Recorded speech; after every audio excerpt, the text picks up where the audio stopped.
Competing for a state championship on the biggest stage of all, the Nebraska State Fair. I'm Steve White. We're going to take a look back at the livestock shows along with some of our favorite moments and interviews from the Nebraska State Fair in 2014.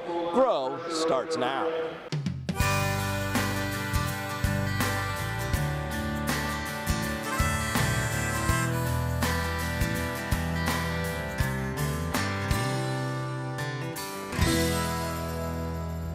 From the State Fair to Husker Harvest Days. We'll have more on both big events coming up later in the program.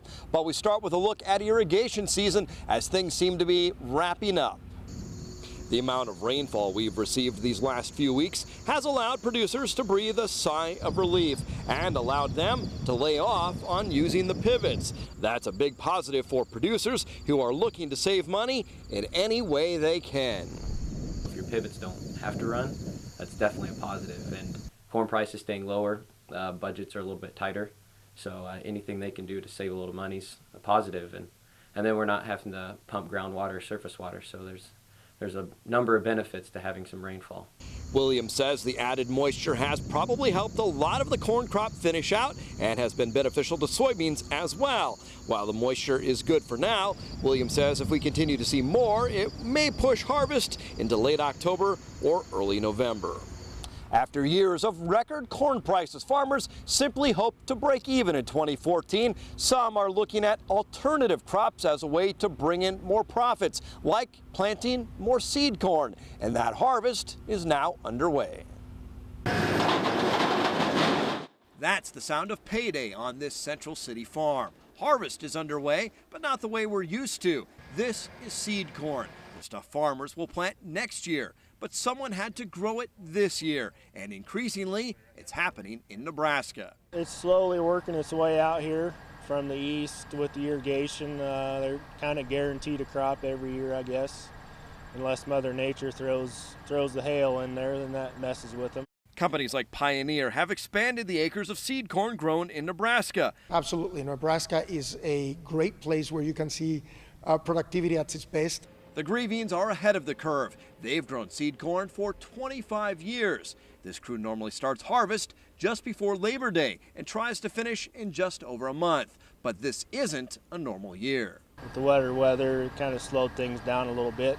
For the farmers who grow it, there's a bigger paycheck, a bump of 30 to 50 cents a bushel, these farmers say. A little different enterprise to put in the portfolio. It's got a little extra incentive to it, but with that incentive comes extra work too. There's some more specialized equipment you got to have. They have to use a special harvester. This one came from New York. Shane Grieving says each one costs as much as a normal combine. He was hired to harvest several fields, again adding to his bottom line.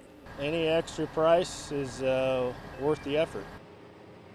In other ag news, a Nebraska co-op has been cited by OSHA following the death of a 73-year-old worker. It happened at Farmers Cooperative in McCool Junction. The worker was loading a tanker truck when he fell. OSHA cited the co-op for 1 repeat and 2 serious safety violations at the fertilizer plant. The incident took place May 7th, and the worker died a week later. OSHA says the co-op failed to have a guardrail in place, something the company was cited for previously at other locations. Sorghum will be the focus of upcoming field days taking place next week across central Nebraska. The crop has a lot of potential in biofuels and ethanol, and because it's gluten-free, can also be used in food products in place of wheat. Farmers can learn more at a series of field days. Events will be held in Hazard, Litchfield, Orleans, and Farwell on September 16th through the 18th. Custom harvesters from Nebraska will be in the spotlight in a new film that'll be screened in Grand Island this week. The Great American Wheat Harvest tells the story of how custom harvesters travel from Texas to the Canadian border.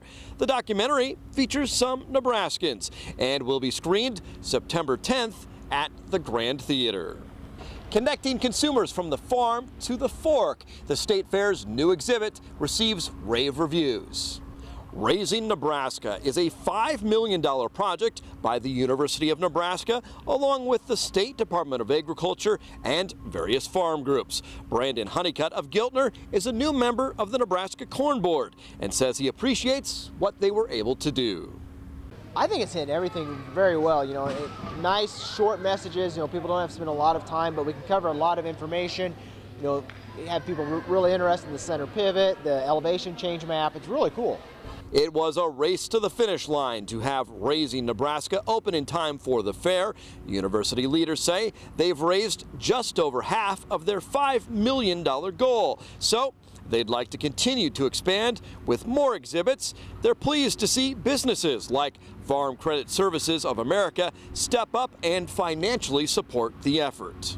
And there's also a lot of questions out there about how safe is the food and how it's produced. And so what we've done is help sponsor this conversation pit to where they can meet with real life producers and visit with them and ask questions and get a better understanding of how this all takes place. Raising Nebraska will be open year-round, staffed by a UNL Extension educator. We'll have more in our Grow interview later in the program. Champions were crowned this past week at the Nebraska State Fair as kids took top honors for showing their livestock. While some kids shoot hoops in the driveway or hit the gym in pursuit of athletic glory, others spend 5 hours a day working with cattle, and they do it year-round. Haley Erkey says her steer is her best friend. That dedication pays off as they compete on the biggest stage of all for those 4-H kids, the Nebraska State Fair. He gets rinsed once or twice a day, and then he gets blown out for 30 minutes, and then we just work his hair coat. We try to get it as fluffy and as possible we can, and then we work on how to set him and make him walk perfectly so he looks good and he does everything the judge wants. After investing all that time and money in a champion steer, these cattle will be harvested. In other words, there'll be beef on someone's table, and kids start working with their animal for next year. I work all summer and I try to strive for the best one I can possibly get to compete the best I can at State Fair. Visitors to the Nebraska State Fair say it was better than ever, but attendance slipped, down 5%. Attendance was down from a year ago. The biggest drop was on the final Sunday, which traditionally is the biggest day of the fair. Officials think the fact that the forecast called for severe weather, even possible tornadoes, kept many fairgoers home that day. That was the smallest attended Sunday, Labor Day Sunday, since we've been in Grand Island. And I don't believe that just happens. There has to be a reason. And I do think that had to do with the potential for severe weather.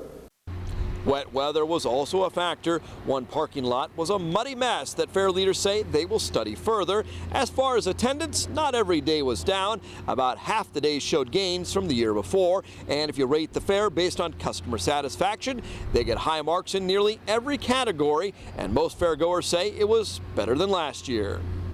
And while at the State Fair, we caught up with United States Senator Deb Fischer to talk about a proposed EPA rule that some here in Nebraska see as a power grab that could hurt farmers. Oh, the waters of the United States, those proposed regulations by EPA are really, really overreach, in my opinion.